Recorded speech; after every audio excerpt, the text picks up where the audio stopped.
There she is, the almost birthday girl. Oh, but it seems I wore my long legs today. Longlegs est un thriller horrifique américain sorti en juillet 2024 dans les salles et réalisé par Osgood Perkins, le fils d'Anthony Perkins, interprète de Norman Bates dans Psychose d'Alfred Hitchcock.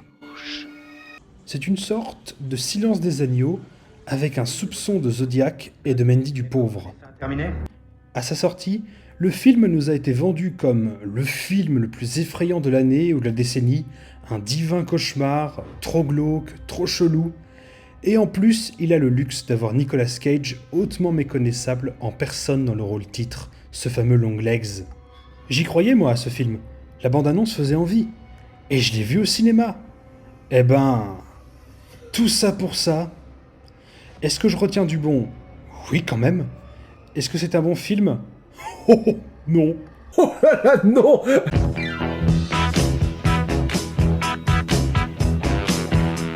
C'est peut-être le seul point positif du film, et c'est pas dur. Nicolas Cage est le seul à s'en sortir dans le rôle de Longlegs, le personnage éponyme.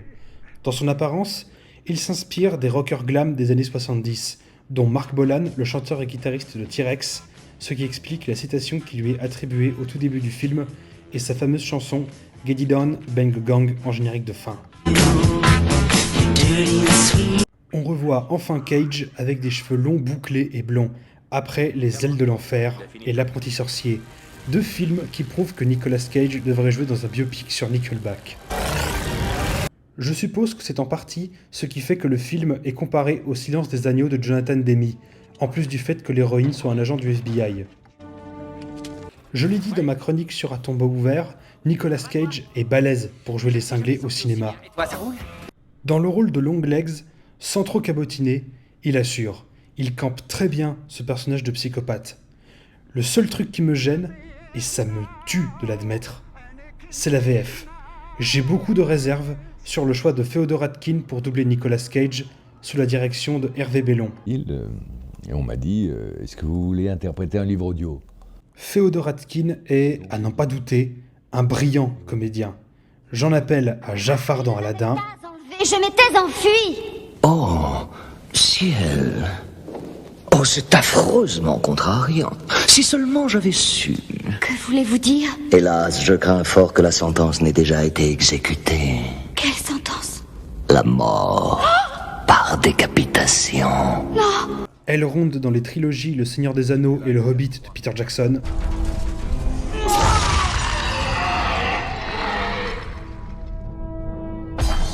Lorsqu'Isildur prit l'anneau, j'étais là le jour où la force des hommes a failli.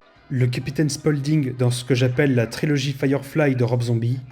Les monstres ont tout genre, et bien venez visiter l'incomparable musée des monstres et des malades mentaux du capitaine Spaulding. Et le Dr House dans la série éponyme, pour citer ses meilleurs exemples. Et d'ennuyeux bavardage ultérieur, je suis le Dr Gregory House. Appelez-moi Greg, je suis l'un des 3 médecins assurant les consultations ce matin. Abrégé. Malheureusement, sa voix ne colle pas du tout à celle de Nicolas Cage, que ce soit avec sa voix normale ou avec le travail de composition qu'il fait avec sa voix dans le film.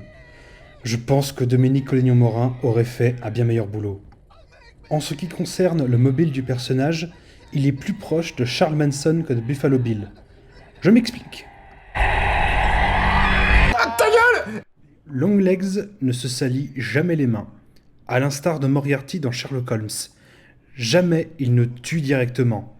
Il laisse des énigmes, il hypnotise et il maintient sous contrôle certaines personnes qu'il cherche de tuer. Enfin, je crois que c'est ça, d'après mes souvenirs. Oh, et puis merde. Lisez le résumé détaillé du film sur Wikipédia, hein. Oui, c'est alambiqué. Complètement. Et encore, je ne vous ai pas tout exposé.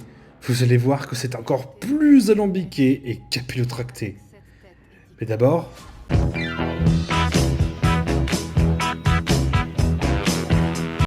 Les bandes annonces auguraient un film à la Silence des agneaux et à la Zodiac, à savoir un thriller horrifique réaliste sur une enquête policière pour débusquer un genre de tueur en série avec des énigmes, des messages cryptés, beaucoup de psychologique et surtout un ton et une atmosphère sombres et réalistes. Notez bien le mot réaliste. Le film en est loin. La comparaison avec les deux films cités juste avant s'arrête là, parce que le réalisme, franchement, laisse tomber. En premier lieu, la mise en scène d'Osgood Perkins, aussi soignée soit-elle, comme celle d'Ari Aster ou de Christian Tafdrup, manque cruellement de consistance. Le film n'est pas immersif, il n'y a aucune atmosphère tangible, rien. L'effroi est tout simplement absent.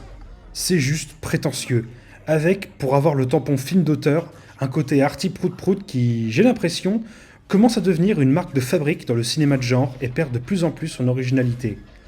Vous la sentez là, l'ironie ? Pourtant Longlegs, c'est pas une production à 24, hein. Il ne suffit pas d'être le fils de la vedette d'un des plus grands, si ce n'est le plus grand film d'horreur de l'histoire du cinéma, je parle de Psychose, hein, pour faire peur en réalisant un film. Même Ari Aster, souvent décrié car on lui fait le même reproche au sujet de la mise en scène, a su amener une ambiance avec Hérédité et Beau is Afraid, quoi qu'on en dise, et maîtrise bien mieux la mise en scène que Perkins. Et si la mise en scène brasse de l'air, le scénario ne s'en porte pas mieux, et c'est la raison pour laquelle je pointe du doigt le ton faussement réaliste du film.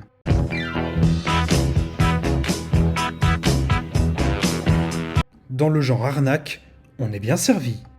L'intrigue part d'une enquête policière, fédérale même, avec pour principal suspect un psychopathe qui a pris pour surnom le nom d'une araignée et qui laisse des messages cryptés et tient des gens sous son emprise. C'est un point de départ pas inintéressant. Le problème, c'est que le film se met à perdre complètement les pédales. Comme La cabane dans les bois de Drew Goddard. Saleté de bras de zombie! C'est quoi ce dérapage? C'est comme si le film s'était mis à boire en plein milieu. Ça vire à l'occulte, avec une secte satanique dont Longlegs est en fait le gourou, sans subtilité. Hail Satan. Hail Satan! Hail Satan! Hail Satan! Hail Satan! Ça, c'est moi devant le film. Et ses victimes, je répète, il ne les tue pas, il les contrôle avec des poupées diaboliques qui forcent les victimes à s'entretuer. Rien que ça. Cette poupée est diabolique, moi je vous le dis, diabolique! Diabolique! Vous avez dit ça de tous les jouets, grand-père. C'est pour qu'on s'occupe de moi. Ah ouais, des poupées avec des boules de pétanque magiques à l'intérieur. Je rappelle que c'est censé être le film le plus effrayant de la décennie. Oh bordel!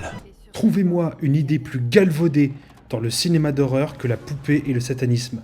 De la part d'un film qui se veut arty-prout-prout par un studio indépendant, c'est naze. Dieu que c'est naze. De la merde. De la merde.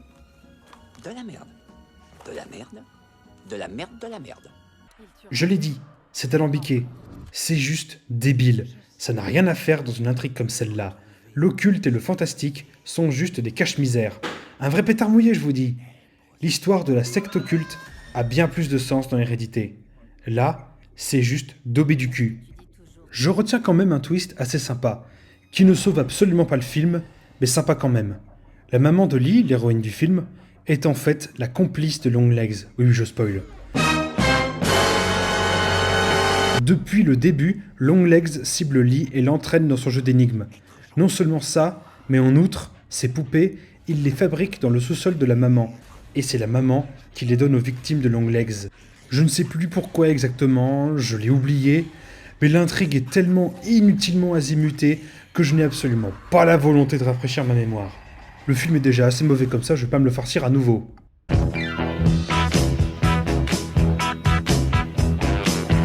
Oh non, je n'ai pas envie de m'étaler sur le reste.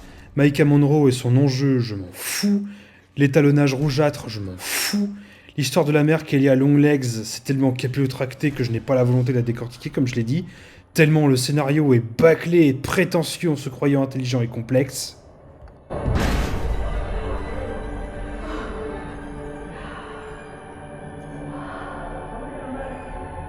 Ça, c'est moi à la fin de la séance.